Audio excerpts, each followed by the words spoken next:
What's up everyone, I'm Dr. Jacob Wilson, and today's exciting topic, we're going to cover 3 immediate ways where you can boost training volume. I was talking to Charlie earlier today and he said, I like the term like tricks, right? So it's not just tips, these are tricks. Look, anyone can say, I'm going to increase training volume, I'm going to increase the number of reps I'm doing, I'm going to add a set, or I'm going to add a couple sets.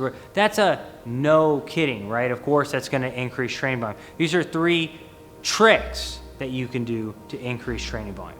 Now, before we get into that, the best way that you can support this channel is you can hit that subscribe button, you can hit the like, and an outstanding way you can do is you can share this video with friends so they can increase their training volume and get bigger and stronger, okay? You're helping them too, you're supporting your friend, and of course, smack that bell. So let's get into this, right? One of the first ways that I like is actually literally just a sequencing method, okay? A really cool method basically, but let's just say that you're doing 16 sets of back. So I'm gonna go in there, I'm gonna do 4 sets of pull-ups. Then I'm gonna do 4 sets of lat pull-downs. Then I'm gonna do 4 sets of bent over rows. And then I'm gonna do 4 sets of seated cable rows. That's the sequence. I'm going to tell you an immediate way that you can increase the amount of reps that you're going to do per exercise. Instead of doing the 4 sets of pull-ups followed by 4 sets of pull-downs, what you're going to do is 4 sets of pull-ups followed by 4 sets of the bent over rows. Then you're going to switch to 4 sets of lat pull-downs, and then you're going to switch to 4 sets of seated rows. What you've done is while you're continuing to train your back, you've alternated the planes of motion that you're training in, okay? If I do pull-ups and then I go to pull-downs, I'm super fatigued and I won't get as many reps in the lat pull-downs because I'm still fatigued from the pull-ups.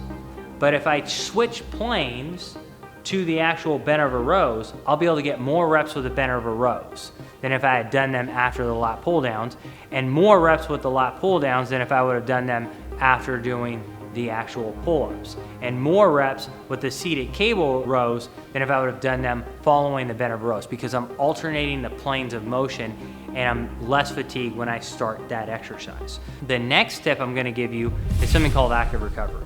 So active recovery, basically, if I were to train, I were to do a set of squats and I were to sit down on a bench and just suck wind, okay? That's passive recovery. If, on the other hand, I did my squat and I start pacing around the gym, that is what we call low-intensity active recovery. Studies show if you compare the passive recovery to the active recovery, I might increase my training volume, meaning the number of reps that I can get per set, by anywhere from 5 to 15%. Just by walking around at somewhat brisk pace than sitting down. Why is that the case? Because you're clearing out metabolites, you're clearing out lactic acid, you're circulating blood up to the heart. It actually allows your muscles to perform a lot better. So that's active recovery. High intensity active recovery or moderate intensity active recovery is if I did squats and then I went and jogged on the treadmill. That's a no-no. You should never do active recovery at what we call lactate threshold, which is basically the time or intensity where you're breathing hard. If you guys, I'm active recovery, I'm gonna do squats and I'm gonna go cycle hard on the bike. No. That's high intensity active recovery that will build metabolites in the muscle and it'll lower your training volume. Before we hit that third tip, I got a surprise for you. I wanna invite you all into a preview of Muscle PhD Academy. This is a 30-week course that you're gonna learn more information. You will have more expertise on gaining muscle, getting jacked, getting shredded, getting enormously strong, and exercise science as a whole than 99.9% of the people that have advanced degrees. Check it out, watch this tip.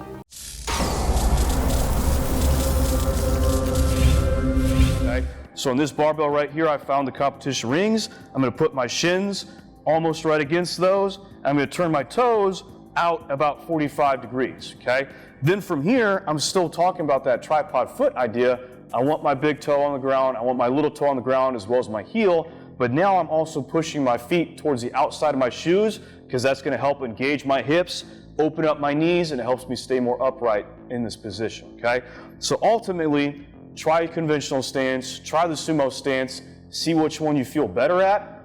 Ultimately, when it comes to bodybuilding or any other general fitness sport, you're probably going to want to use both. You want to get optimal development in both. All right, guys, welcome back. Now we're gonna get into our third tip. And this is a tip that you're gonna go, oh, well, yeah, I knew that. Well, no, maybe you don't, because there's a recent study that came out that basically showed that over 75% of the people who walk into gyms are dehydrated walking in. 75% of the people walking in. That's a problem, right? Why is that a problem? Studies show that your training volume, and especially strength endurance, like you're doing a hypertrophy workout, can drop anywhere from like 5% to 10% just by walking in dehydrated. How do I stay hydrated? Well, should I drink 8 glasses of water a day? Should I do this? What you just need to know is that when you go pee, it should be light like lemonade.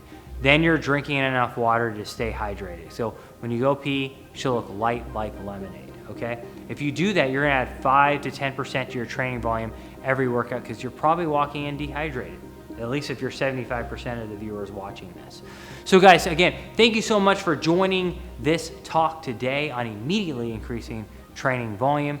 Again, if you want to support the channel, make sure you hit that subscribe button, like this video, share it with your friends so they can increase training volume, get jacked, huge, and strong, and hit that bell. I'll see you all next time.